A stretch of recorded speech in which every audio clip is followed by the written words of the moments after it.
एक बार की बात है। एक बहुत बड़ी कंपनी थी। वो कंपनी कुछ दिनों से बहुत घाटे में चल रही थी। इस बात से उस कंपनी का मालिक और उस कंपनी के सारे एम्प्लॉयज बहुत परेशान थे, क्योंकि जब कंपनी की ही ग्रोथ नहीं हो रही थी तो उनकी भी ग्रोथ नहीं हो पा रही थी। अब उस कंपनी के सारे लोग इस बात से परेशान थे कि आखिर किस कारण से हमारी कंपनी की ग्रोथ रुक सी गई है। सारे लोग उस कारण को ढूंढने में लगे थे। तो एक दिन उस कंपनी के मालिक ने सभी एम्प्लॉयज के टेबल पर एक लेटर रख दिया।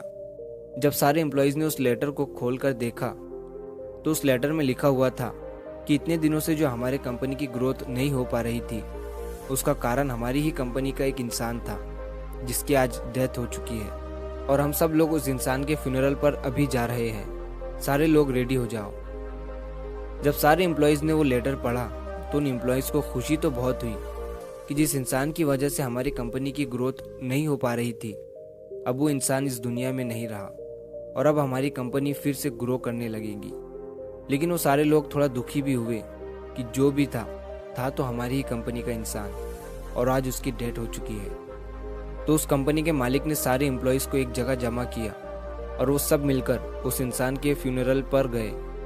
वहाँ पर एक बड़ा सा हॉल था और उस हॉल के बीच में एक कॉफिन रखा हुआ था। अब उस कंपनी के सारे एम्प्लॉयज़ एक एक करके उस कॉफिन के पास जा रहे थे और उस इंसान को देख रहे थे। सारे एम्प्लॉयज़ ये देखने के लिए उत्सुक थे कि आखिर वो इंसान कौन था। तो जब एक एक करके सारे एम्प्लॉयज़ उस कॉफिन के अंदर देख रहे थे तो वो सारे हैरान हो जा रहे थे। दरअसल उस कॉफिन में कोई इंसान नहीं था, बल्कि उस कॉफिन में एक मिरर रखा हुआ था जिसमें उन सारे एम्प्लॉयज़ को अपनी खुद की ही शक्ल नजर आ रही थी। दोस्तों, इस कहानी से हमें ये सीख मिलती है कि हमारी ज़िंदगी में हम जिस भी पोजीशन पर हैं वो हम किसी और की वजह से नहीं, बल्कि अपनी खुद की ही वजह से है। हम बहुत सी बार अपनी परिस्थितियों को दोष देते हैं, मजबूरी को दोष देते हैं, लेकिन हम ये नहीं सोचते हैं कि आज हम जो मजबूर है या आज हम पर जो परिस्थिति है वो भी हमारी खुद की ही वजह से है। हम हमेशा अपने काम को कल पर टालते रहते हैं। काम करने का भी मूड नहीं है, ये सब बहाने देकर हम खुद को ही कभी आगे नहीं बढ़ने देते हैं। अगर हम अपने काम में अपना 100% नहीं देंगे तो हमारी ग्रोथ कभी नहीं हो सकती। सपने तो हम बहुत बड़े बड़े देख लेते हैं, लेकिन बाद में हमें खुद पर ही शक होने लगता है कि क्या ये मेरे सपने सच हो पाएंगे, क्या मैं इन सपनों को सच कर पाऊंगा। ये शक हमारे दिल में इसीलिए पैदा होता है क्योंकि हमें खुद पता होता है कि मैं अपना सारा दिन किन चीज़ों पर लगा रहा हूँ। हमें रोज़ रात में गिल्ट महसूस होता है कि मैंने आज का दिन भी बर्बाद कर दिया, वेस्ट कर दिया और काम के नाम पर कुछ नहीं किया। अगर आप भी चाहते हो कि आपको वो गिल्ट महसूस ना हो तो आपको उन बहानों को साइड में रखकर अपने काम पर फोकस करना पड़ेगा। और वो कहते हैं ना कि मेहनत इतनी खामोशी से करो कि कामयाबी शोर मचा दे। एक बार की बात है, एक गांव में एक 10-12 साल का लड़का अपने माता पिता के साथ रहता था। तो एक दिन वो लड़का कई सालों के बाद अपने दादाजी के गांव जाता है। वहां जाकर वो हर समय अपने दादाजी के साथ खेलता है।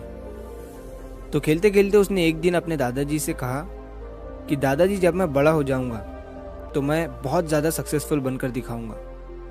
क्या आप मुझे कामयाब बनने के लिए कुछ तरीके बता सकते हैं?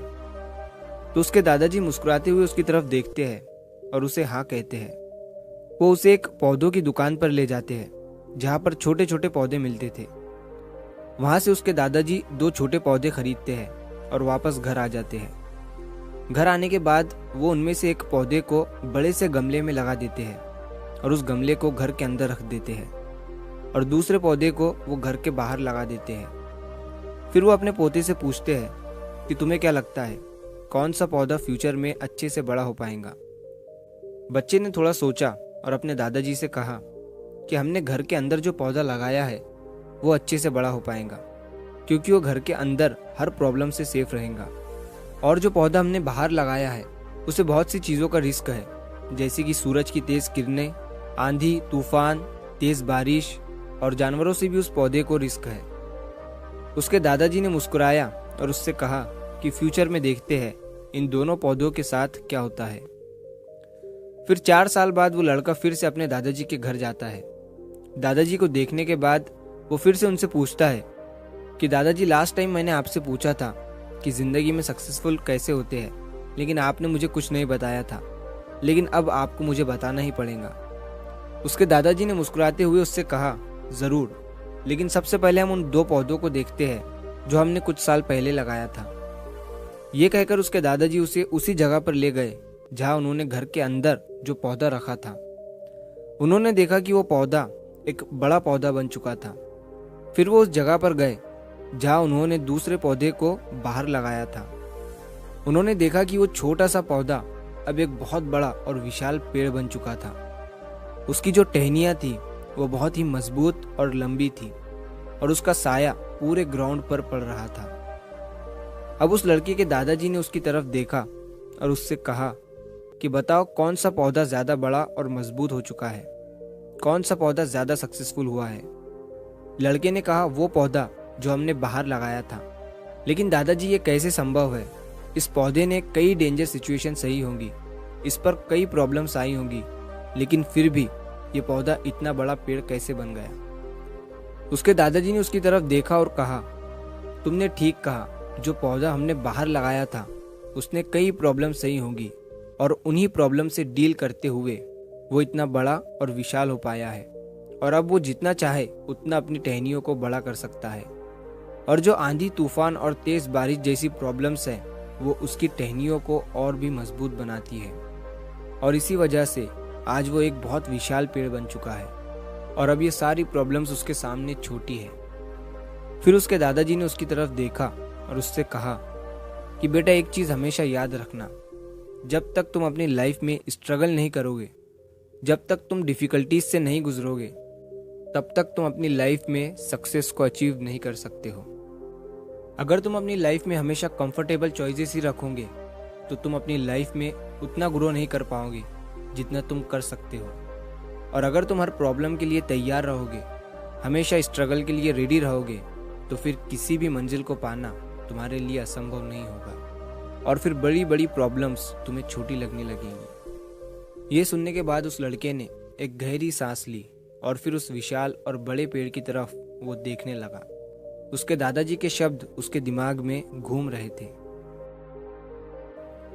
दोस्तों, प्रॉब्लम्स, रुकावट, डिफिकल्टीज, इन चीज़ों को हम अपनी ज़िंदगी के दुश्मन समझते हैं, लेकिन यही रुकावटें, यही डिफिकल्टीज हमें स्ट्रांग बनाती है और अपनी ज़िंदगी में ज़्यादा सक्सेसफुल बनाती है। और वो किसी ने कहा है ना कि अगर आपकी लाइफ में प्रॉब्लम्स नहीं आ रही है तो समझ जाओ कि आप गलत ट्रैक पर हो।